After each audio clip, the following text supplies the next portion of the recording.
Bago pa ang pag-jogging at pag-jumping jacks ni Pangulong Marcos kahapon, may mga dating Pangulo nang gumawa ng kahalintulad na hakbang para raw ipakitang malusog sila taliwas sa sinasabi ng kanilang mga kritiko. Kasama na riyan ang ama ni Marcos na si dating Pangulong Ferdinand Marcos Sr. Pero ang tanong, bakit hindi na lang ipakita ng palasyo ang medical results ng Pangulo? Lalo't karapatan din ng publiko na malaman ang lagay ng kanyang kalusugan. Nakatutok si Sandra Aguinaldo.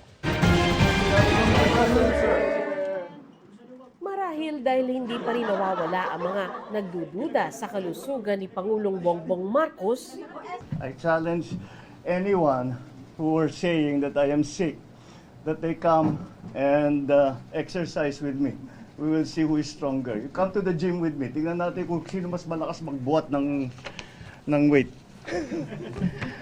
at sa harap ng media kahapon, nag-jumping jacks ang Pangulo. At nag-jogging pa.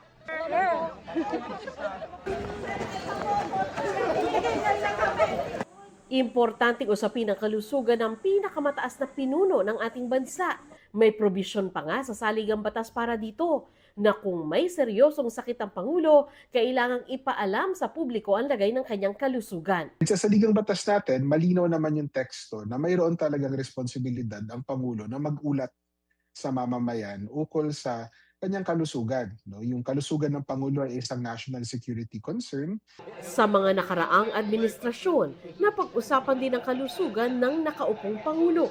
Noong 1984, panahon ng ama mismo ng presidente na si Ferdinand Marcos Sr., may mga lumalabas na ulat na meron siyang malubhang sakit at naoperahan.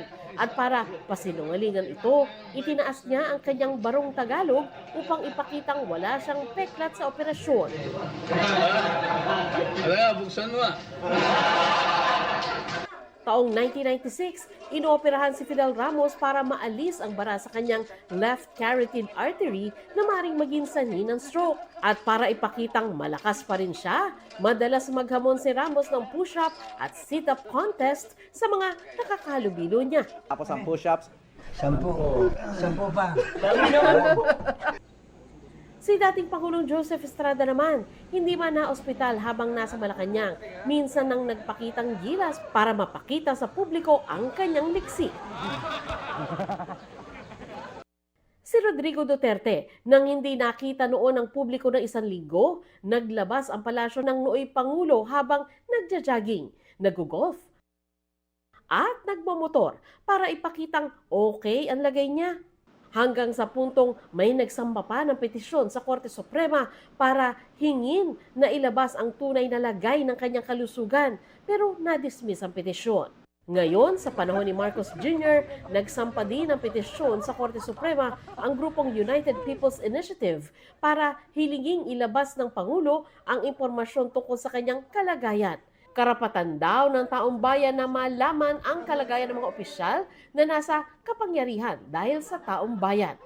Ayon kay UP College of Law, Professor Attorney Dante Gatmaytan, at meron ding duty o tungkulin yung presidente na ipaalam sa taong bayan in cases of grave illness na ano ba talaga ang kalagayan ng presidente. Normally, that will be a private matter. But except that, kung presidente ka, may consequences yan if you are not healthy.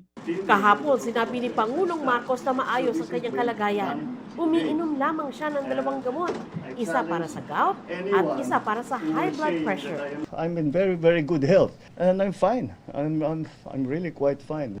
Tinanong namin ng Malacanang kung bakit hindi na lang ilabas ang mismong medical results ng Pangulo pero wala pa itong tugon. Gayunman, ito ang sagot ng palasyo nang dating matanong siya tungkol sa pag-release ng kanyang medical records. Kung sinabi ng Pangulo na hindi ito life-threatening, so ba't kailanganin po sa ngayon ang medical treatment? Or rather, medical bulletin. Samantalang kami naman po ay nagpo-provide sa inyo kung ano ang kalagayan ng kalusugan ng Pangulo. Mas reliable po siguro mismo ang Pangulo nagsasabi kung ano po ang kanya nararamdaman. Katawan niya naman po yun. Sandra Aguinaldo, Nakatutok, 24 Oras.